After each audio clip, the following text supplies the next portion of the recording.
فَبِإِذْنِ تو جو کچھ ہوا وہ اللہ کی اجازت سے، اللہ کے اذن سے ہوا۔ کیوں ہوا؟ وَلِيَعْلَمَ الْمُؤْمِنِينَ، تاکہ اللہ تعالیٰ پہچان کروا دے تم لوگوں کو ایمان والوں کی۔ کہ جھٹکا اللہ نے اس لیے لگایا کہ جو منافقین کا کچرا ہے آپس کے اندر، وہ پتہ نہیں لگ پا رہا کون سا مومن ہے کون سا منافق ہے، تو عہد میں یہ جھٹکا اس لیے لگا کہ پتہ چل جائے کہ ایمان والا کون ہے جو ساتھ کھڑا رہنے والا ہے اور بھاگنے والا کون۔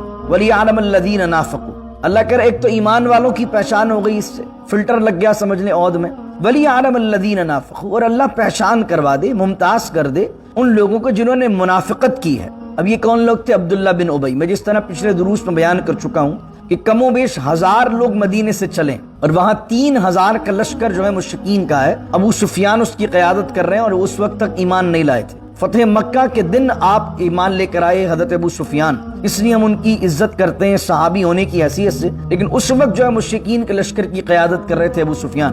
تو ابو سفیان 3000 کا لشکر لے کر آئے اور ادھر سے 1000 کا لشکر حضور علیہ الصلوۃ والسلام لے کر چلے ہیں، اور مدینے سے 2 مائل پر ہی آج تو احد کا جو علاقہ ہے وہ مدینے میں شامل ہے۔ اس زمانے کے اندر مدینے میں شامل نہیں تھا بلکہ آؤٹ آف دا سٹی تھا، سٹی کے باہر تھا۔ تو عبداللہ بن ابی نے درمیان راستے میں 300 بندوں کو لیا اور واپس لے کر چلا گیا۔ وہ 300 منافق تھے، عبداللہ بن ابی منافقوں کا سردار تھا۔ تو اللہ تعالیٰ نے اس احد کی جنگ سے ان 300 بندے کی پہچان کروا دی کہ وہ مومن نہیں، منافق ہے۔ وَاحْلُلْ عُقْدَةً مِّن لِّسَانِي يَفْقَهُوا قَوْلِي اللهم صل على سيدنا ومولانا محمد معدن الجود والكرم وآله وصحبه وبارك وسلم۔ لقد من الله على المؤمنين إذ بعث فيهم رسولا من أنفسهم يتلو عليهم آياته ويزكيهم ويعلمهم الكتاب والحكمة وإن كانوا من قبل لفي ضلال مبين۔ صدق الله مولانا العظيم۔ آیت نمبر 164 ہے سورہ آل عمران کی۔ اللہ رب العزت فرماتا ہے کہ تحقیق اللہ نے مومنوں پر بڑا احسان کیا۔ مننا مانے بہت بڑی نعمت، مننا مانے احسان۔ اللہ فرماتا ہے تحقیق اللہ نے مومنوں پر بہت بڑا احسان کیا۔ اذ بعث فیہم رسولا من انفسہم، کہ ان میں اپنا ایک محبوب رسول مبعوث فرمایا، اور شان یہ ہے کہ انہی میں سے پیدا فرمایا۔ انہی سے مراد کیا ہے؟ عربی نسل پیدا کیا، ان کے قبیلے میں پیدا کیا، بنو اسماعیل نے پیدا کیا، ہم زبان پیدا کیا، تاکہ ان میں ایک نسلی تفاخر یا نسلی تعصب پیدا نہ ہو، اور اللہ رب العزت نے اپنے حبیب کو اس کی قوم میں بھیجا۔ اس کا پچھلی آیت کے ساتھ آپ ربط بنائیں تو وہ جو پیچھے چند منافقین نے یہ الزام لگایا کہ حضور علیہ الصلوۃ والسلام اپنی ذاتی لڑائی میں ہمیں استعمال کر رہے ہیں، تو اللہ رب العزت فرماتا ہے کہ اگر حبیب تمہارے اندر موجود ہیں تو اس پر اللہ کا احسان مانو۔ یہ حبیب ہمارے وہ محبوب ہیں کہ جن کو ہم نے نبیوں کا سردار بنایا اور کائنات میں رحمت کا باعث ہیں، تو اللہ نے تم میں ان کو مبعوث فرمایا تو تم پر یہ احسان فرمایا، اور تمہیں یہ استعمال نہیں کرتے، تم سے فائدہ نہیں اٹھاتے، بلکہ سراسر تم ہی لوگ ان سے فائدہ اٹھاتے۔ وہ کس طریقے سے؟ اللہ کہتا ہے یتلو علیہم آیاتی، سب سے بڑھ کر تو یہ کہ وہ اللہ کی آیات کو تم پر تلاوت کرتے ہیں۔ تم ایک قوم تھے، امی قوم تھے، پڑھے لکھے نہیں تھے، یہ نبی تم میں موجود ہیں، اللہ کی کتاب لے کر آئے ہیں، اللہ کی وحی لے کر آئے ہیں، تو سب سے بڑا تو احسان اللہ کو تم پر یہ کہ یہ تشریف لائے، اس پر احسان یہ کہ یہ اللہ کی آیتیں تمہیں پڑھ کر سناتے ہیں۔ وَيُزَكِّيهِمْ، اور تمہیں صرف پڑھ کر نہیں سناتے بلکہ پاکیزہ کرتے ہیں، تمہیں ستھرا کرتے ہیں۔ وَيُعَلِّمُهُمُ الْكِتَابَ، اور تمہیں سکھاتے ہیں کتاب کو، یعنی قرآن کے احکامات کو سکھاتے ہیں۔ والحکمہ، اور حکمت سکھاتے ہیں، یعنی احادیث سکھاتے ہیں اور زندگی جینے کے ڈھب سکھاتے ہیں۔ وَإِن كَانُوا مِن قَبْلُ لَفِي ضَلَالٍ مُبِينٍ، حالانکہ تم اس سے پہلے، اس نبی کی بعثت سے پہلے، رسول اللہ کے آنے سے پہلے کھلی اور واضح گمراہی میں تھے۔ پھر اگلی آیت میں فرمایا اولما اصابتکم مصیبت قد اصبتم مثلیہا قلتم ان ھذا قل هو من عند انفسکم ان اللہ علی کل شیء قدیر، اور کیا تمہیں جب مصیبت پہنچی تو اس سے دگنی مصیبت تو تم انہیں پہنچا چکے تھے۔ قلتم ان ھذا، تو تم میں سے کچھ لوگ کہہ رہے تھے کہ یہ مصیبت کہاں سے آئی۔ اس سے مراد یہ کہ جو احد میں مسلمانوں کو نقصان ہوا ہے، اگلا جو زبردست حملہ مشرکین کی طرف سے ہوا، اس 70 کے قریب مسلمان شہید ہو گئے۔ تو چند جو نئے نئے مسلمان تھے ان کا نظریہ یہ تھا کہ ہم تو اللہ کے نبی کی جماعت والے ہیں، ہم تو شکست کھا ہی نہیں سکتے، تو ہم تو ہمیشہ جیتنا ہی جیتنا ہے.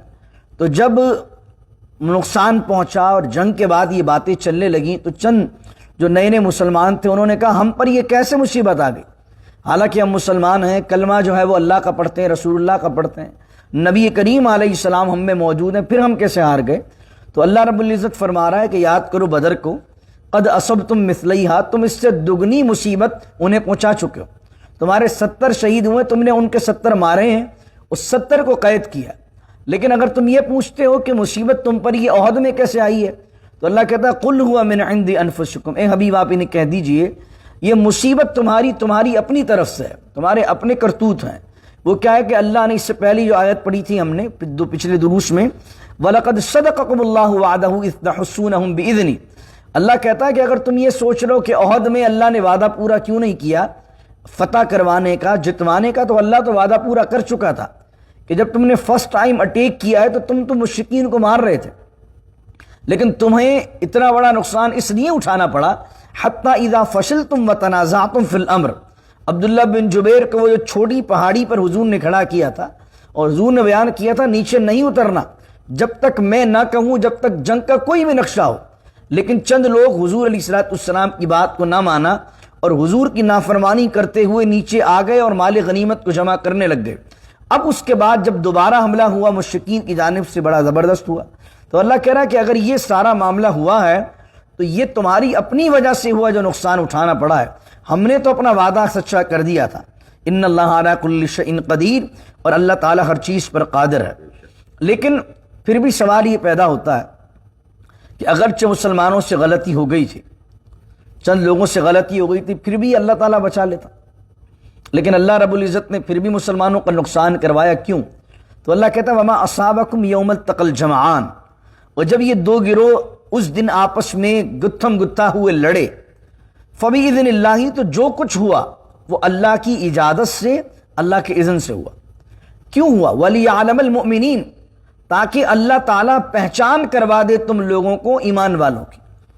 کہ جھٹکا اللہ نے اس لیے لگایا کہ جو منافقین کا کچرا ہے آپس کے اندر، وہ پتہ نہیں لگ پا رہا کون سا مومن ہے کون سا منافق ہے. تو احد میں یہ جھٹکا اس لیے لگا کہ پتہ چل جائے کہ ایمان والا کون ہے جو ساتھ کھڑا رہنے والا ہے اور بھاگنے والا کون. وَلِيَعْلَمَ الَّذِينَ نَافَقُوا، اللہ کہہ رہے ایک تو ایمان والوں کی پہچان ہو گئی، اس سے فلٹر لگ گیا سمجھ لیں احد میں. وَلِيَعْلَمَ الَّذِينَ نَافَقُوا، اور اللہ پہچان کروا دے، ممتاز کر دے ان لوگوں کو جنہوں نے منافقت کی ہے. اب یہ کون لوگ تھے؟ عبداللہ بن ابی. میں جس طرح پچھلے دروس میں بیان کر چکا ہوں کہ کم و بیش 1000 لوگ مدینے سے چلیں اور وہاں 3000 کا لشکر جو ہے مشرکین کا ہے، ابو سفیان اس کی قیادت کر رہے ہیں اور اس وقت تک ایمان نہیں لائے تھے. فتح مکہ کے دن آپ ایمان لے کر آئے حضرت ابو سفیان، اس لیے ہم ان کی عزت کرتے ہیں صحابی ہونے کی حیثیت سے. لیکن اس وقت جو ہے مشرکین کے لشکر کی قیادت کر رہے تھے ابو سفیان. تو ابو سفیان 3000 کا لشکر لے کر آئے اور ادھر سے 1000 کا لشکر حضور علیہ السلام لے کر چلے ہیں، اور مدینے سے 2 مائل پر ہی، آج تو احد کا جو علاقہ ہے وہ مدینے میں شامل ہے، اس زمانے کے اندر مدینے میں شامل نہیں تھا بلکہ آؤٹ آف دا سٹی تھا، سٹی کے باہر تھا. تو عبداللہ بن ابی نے درمیان راستے میں 300 بندوں کو لیا اور واپس لے کر چلا گیا. وہ 300 منافق تھے، عبداللہ بن ابی منافقوں کا سردار تھا. تو اللہ تعالیٰ نے اس احد کی جنگ سے ان 300 بندے کی پہچان کروا دی کہ وہ مومن نہیں ہے، منافق ہے، تاکہ پتہ چل جائے کہ اپنا کون ہے پرایا کون ہے. اب جابر بن عبداللہ کے والد بھی جو احد میں شہید ہوئے، وہ فوراً ان کے پاس دوڑ کر کے انہوں نے کہا احمقوں، بے وقوفوں، کیا کرتے؟ اللہ کے نبی کو چھوڑ کر جاتے ہو، مسلمانوں کو چھوڑ کر جاتے ہو، سامنے دشمن کھڑا ہے، لڑنے کا موقع ہے، اور ایسے وقت کے اندر پیچھے قدم ہٹاتے. تو وقیل لہم تعالوا قاتلوا فی سبیل اللہ او ادفعوا، اللہ کہتا ہے جب ان سے کہا گیا، ان منافقین سے کہا گیا قاتلوا فی سبیل اللہ، اللہ کی راہ میں لڑو، او ادفعوا، اور کم از کم لڑنے کا ارادہ نہیں رکھتے تو ابھی تو دشمن کھڑا ہے تو کم از کم ڈیفنس تو کرو، کہ اگر وہ ابھی کامیاب ہو جاتے ہیں تو پھر تو مدینے پر حملہ کریں گے، مدینے میں تمہارے مال پر، تمہاری بہو بیٹیوں پر بھی حملہ کریں گے، انہیں کنیز بنائیں گے.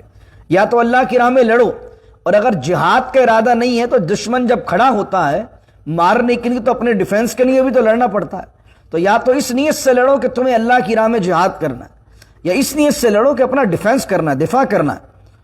تو وہ کہنے لگے کہ قالوا لو نعلم قتالا لاتبعناکم، انہوں نے کہا کہ لو نعلم، اگر ہم جانتے کہ یہ لڑائی صحیح ہے اور یہ ایمان و کفر کی لڑائی ہے، یا یہ ایک ترجمہ یہ کیا گیا لو نعلم قتال، اگر ہم لڑنا جانتے. ایک معاملہ یہ کیا گیا کہ اگر یہ واقعی کوئی جنگ ہوتی ہے، اگر یہ آپس کی باتیں ہیں، کوئی جنگ وغیرہ نہیں ہوگی، تو ہم ضرور لتبعناکم، تمہارے پیچھے جاتے اور لڑتے. یہ بہانہ کر کے عبداللہ بن ابی اور اس کے ساتھ 300 لوگ چلے گئے اور 700 بچ گئے. اللہ اکبر. تو اللہ کہنے لگا ہم للکفر یومئذ اقرب منہم للایمان، ایمان کی بنسبت اس دن جب یہ منافق بات کہہ رہے تھے، کفر کے یہ زیادہ قریب تھے، ایمان کے قریب نہیں تھے، کیونکہ بات ایسی کر دی انہوں نے.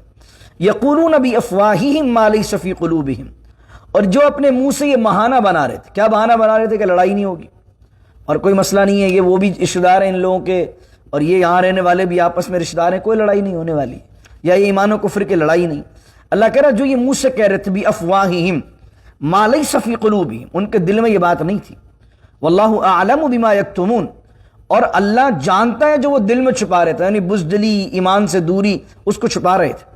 پھر اللہ نے کہا الذین قالوا لاخوانہم وقعدوا، اور جب وہاں پر یہ لوگ شہید ہو گئے اور منافقین جو پیچھے 300 رہ گئے تھے، وہ کہنے لگے ان مسلمانوں کے بارے میں جو شہید ہو گئے، الذین قالوا لاخوانہم، وہ اپنے بھائیوں کے بارے میں کہنے لگے، جو لوگ وقعدوا، جو مدینے میں بیٹھے رہ گئے تھے، یعنی وہ منافق، لو اطاعون ما قتلوا، اگر وہ ہماری بات مانتے، لڑنے ہی نہ جاتے تو قتل بھی نہ کیے جاتے.